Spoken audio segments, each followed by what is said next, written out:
First, it was the attempt to sanitize secession by claiming it was about states' rights. Then the New York Times published a piece about the governor of South Carolina in 1860, who promised his legislature that if they seceded, they could reestablish the African slave trade, declare whites the ruling race, and punish all abolitionists, quote, summarily and severely, if not with death.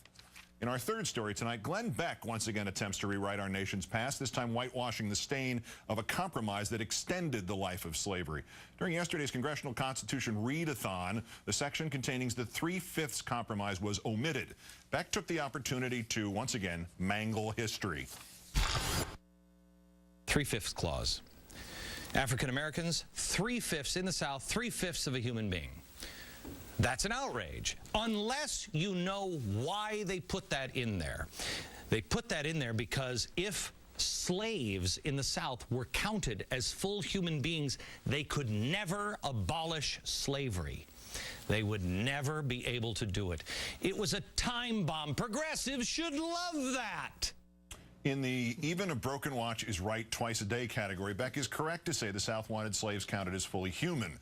But the anti-slavery draftsman of the Constitution did not want slaves counted at all. Counting slaves while simultaneously denying them the rights of free people would help Southern states increase their share of representation in Congress, and it would have been pro-slavery. What's worse, the more slaves the Deep South imported, the more seats it would get in the House.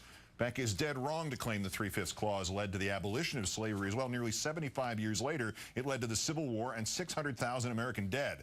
And sadly, it did not have to be that way. One author of the Constitution, Governor Morris of New York, proposed a sliding scale in which slaves would count less as years went on. It was rejected. Yale law professor, recent guest on this program, Akil Reed Amar, explains in his book, America's Constitution, a Biography, quoting, a declining ratio approach would have avoided glaring defects while putting the slavery bonus system on a gradual but sure path to elimination. Slaveholding regions would eventually stop getting extra House seats as rewards.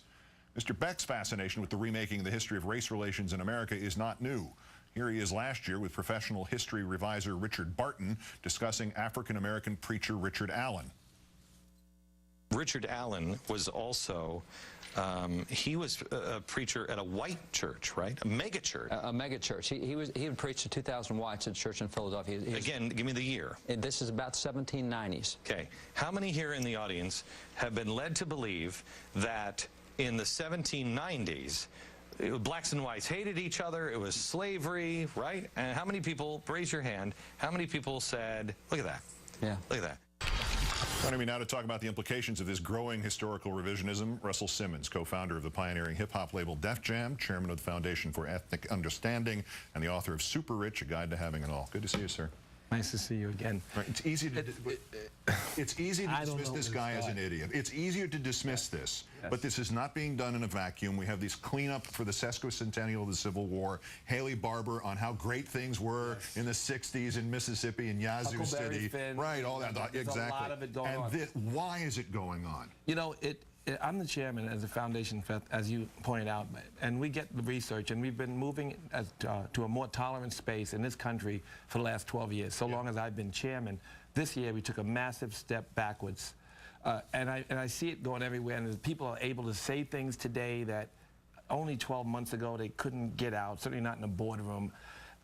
Yesterday I was on my way to see you. I came out of yoga. I'm excited to see you, and you guys canceled me.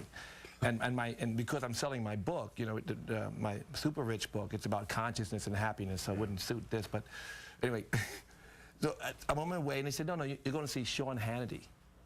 So I get to Sean Hannity. Sorry. And he was in his little happy mood, and so I knew he was going to pounce on me. And he read something that I wrote about, you know, Islamophobia and the rise of anti-Semitism and the rise of just the way people are, the Tea Party's effect on, and Fox's effect on a collective, and it's so bad. He said Islamophobia, where? No. He said where? And then it was I realized I started to talk a little bit about, even though I'm somewhere far to the left of Dennis Kucinich and maybe even you in terms of my politics, I started to say I thought the president would come into a good season because he's going to compromise. Maybe he'll finish some of the prison reform work. He did Don't Ask, Don't Tell. There's some other things he could get done. And when I listened to him long enough, and all the yoga just disappeared, I was thinking to myself, what if they really, the power to really reverse so much, to do so many things that reverse health care, it is a real fight for this country, for the soul of this country. And I was surprised because I thought maybe the president would get away with, but he's not atypical. I know. This man, Glenn Beck, is gaining in, and Sarah Palin's got a following. There's a group of people in this country that the level of tolerance is sliding, and they're pushing it, and they're part of a whole, it is a mass movement away from the American dream. Is the idea that it'll go back and change history, is that to make people doubt what's going on now, so that you say, well, the problem was never that bad to begin with, so it can't be a problem at all now? Well, there's no history anyway. I mean, I'm an ambassador for the UN for the Transatlantic Slave Trade Memorial, and I think it's important, that history, because I said I wouldn't accept a post unless we talked about the 27 million modern-day slaves. So you need that history. You need to know that 6 out of 7 people died in the transatlantic slave trade coming across. You need to know how horrific that was, because that's kind of a gift. That suffering is a gift to humanity, so that we can not repeat these same things. But you know how short it takes, just a second for us to go down the wrong path. Yep. I live across the street from the World Trade. Imam Raouf has been preaching down there for many, many years. The idea that 28 out of 29 people voted okay, it's all right, and then Fox News got a hold to it, and the whole country, 70, 80, our governor, African-American governor, who knows what can happen, was going to negotiate to move the prayer center. Our own governor. So anything can happen. So we have to be careful, and thank you for uncovering these things, because it's pretty serious the way we're going. It's unbelievable. Russell Simmons, the new book is Super Rich, A Guide to Having It All. My apologies for sending you over to Sean Hannity by accident. It's not your fault. If I'd known, we would have done. My publicist did it to me. All right. My apologies to everybody. I'm a whore to sell books. By the way, you look very slick in your without your tie today. I forgot to bring one. I look